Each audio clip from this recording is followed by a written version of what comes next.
Najwa Shihab dikeroyok kader Gerindra lantaran offside. Ditulis oleh Niha Alif di siwar.com.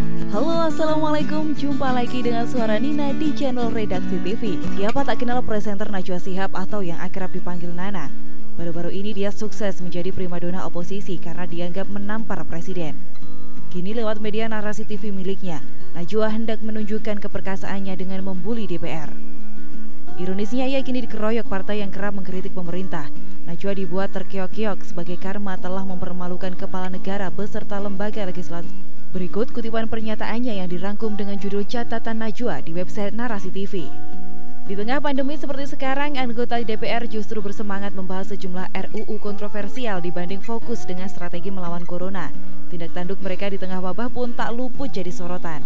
Di tengah pandemi corona, anggota DPR rupanya masih sibuk dengan agenda pembahasan sejumlah RUU kontroversial, diantaranya RUU Cipta Kerja, RUU Permasyarakatan, dan RUU KUHP. Membahas undang-undang yang menyangkut hajat hidup orang banyak di masa seperti sekarang ini terlalu mengundang curiga. Tidak ada undang-undang yang tidak penting, semua penting. Justru karena UU itu penting, aneh jika pembahasannya diseriusi di waktu-waktu seperti sekarang ini, saat dimana perhatian dan konsentrasi kita sedang terkuras bertahan hidup di tengah wabah. Tak hanya nekat mengagendakan bahasan RUU kontroversial, tindak tanduk DPR di masa pandemi seperti sekarang ini banyak mendapat sorotan. Menanggapi kritikan aneh Najwa Shihab terhadap DPR, bantahan telak oleh Desmond mengawali terungkapnya bobrok Najwa. Desmond bahkan menyebut Najwa sebagai sosok yang lupa diri. Seperti dilansir jpnn.com, Wakil Ketua Komisi 3 DPR Desmond J. Mahesa menanggapi kritikan presenter Najwa Shihab terkait kinerja DPR dalam penanganan pandemi virus corona. Namun bagi saya bukan itu yang menjadi pokok masalahnya.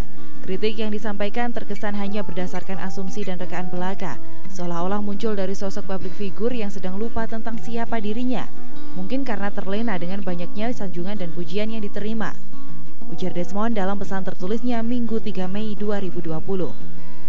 Apalagi Najwa sebelumnya dianggap sukses menaklukkan kepala negara lewat pertanyaan terkait mudik dan pulang kampung, yang justru membuat presiden menjadi bulan-bulanan di sosial media. Sampai ada netizen membuat meme cukup menohok. Narasinya, di mata Najwa presiden sudah seperti office boy saja, apalagi di ILC ya, ucap Desmond. Desmond menegaskan, sebagai lembaga legislatif DPR bukan hanya mengurusi soal penanganan virus corona saja. DPR bukan seperti lembaga eksekutif yang bisa langsung beraksi menangani pandemi virus corona. Apakah Mbak Nana berharap DPR terjun ke rumah sakit untuk ikut menangani pasien corona? Harus terjun langsung ikut mengimpor APD, obat-obatan untuk menangkal corona? Mbak Nana berharap DPR ikut terlibat dalam pembuatan peraturan menteri, keputusan presiden, peraturan kepala daerah, atau surat untuk lurah di desa, katanya. Desmond berharap Najwa membuka mata lebih lebar lagi untuk bisa memahami fungsi dan tugas legislatif dalam sistem bernegara, sehingga tidak ada kesalahan narasi yang dibangun berdasarkan opini tanpa melihat data dan fakta. Kalau DPR ikut campur dengan kerjaan eksekutif, pasti akan banyak yang protes karena itu memang bukan kewenangan DPR, tetapi ranahnya eksekutif dan jajarannya. Ketika DPR membentuk Satgas melawan COVID-19 saja dianggap sebagai bukan kewenangannya, tutur Desmond. RUU prioritas yang dibahas juga sudah melewati proses yang bisa jadi tidak mudah di DPR, sehingga tidak tepat kalau Najwa menyatakan DPR buru-buru membahas RUU itu seperti mengejar setoran. Najwa tampaknya sudah masuk pada ranah yang tidak dia dalami dan hanya berasumsi saja, pungkas Desmond. Senada dengan Desmond, Andre Rosiade juga memberi sindiran pedas pada Najwa. Setelah Desmond menguliahi Najwa soal fungsi lembaga legislatif, giliran Andre yang mengulitinya terkait mitra prakerja. Seperti dilansir tribunnews.com, terkait kritik dari Najwa Shihab ini, Andre Rosiade pun membalasnya. Malahan Andre Rosiade menuding Najwa Shihab menerima proyek dari kartu prakerja. Andre Rosiade menulis tudingan untuk Najwa Shihab lewat akun Twitternya. Teman saya @Najwa Shihab yang saya hormati, kami anggota DPR RI terus bekerja baik di rapat-rapat virtual atau di ruang rapat untuk terus bekerja di rakyat, termasuk membantu masyarakat secara langsung di dapil kami, agar bisa mengurangi beban masyarakat akibat wabah COVID-19. Tulis akun Twitter Andre Rosiade. Andre Rosiade juga menuding Najwa Shihab lewat sekolahmu menerima proyek penunjukan langsung dari program Kartu Prakerja. Saran saya sebagai sahabat, Najwa Shihab juga bisa langsung membantu rakyat, apalagi ada informasi diduga startup sekolahmu yang berada di bawah PT Sekolah Integrasi Digital mendapatkan penunjukan proyek Kartu Prakerja, di mana diduga sekolahmu punya hubungan dengan Najwa Shihab, tulis Andre Rosiade. Bila memang tudingan itu benar, kata Andre Rosiade, sebaiknya keuntungan yang didapat bisa disalurkan untuk membantu rakyat yang terdampak pandemi COVID-19.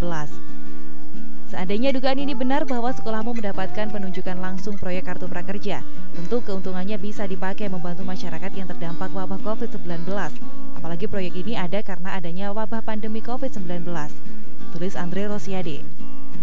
Saya pribadi sebenarnya tak terlalu menyukai kader Gerindra lantaran nyinyiran Fadlizon dan juga Arief Poyuwono yang kerap memojokkan pemerintah. Tapi kali ini saya sungguh angkat topi untuk dua kader Gerindra ini. Baik pernyataan Desmond maupun Andre yang sukses membabat Najwa perlu diapresiasi setinggi-tingginya. Najwa Shihab nyatanya tak sepintar yang orang kira.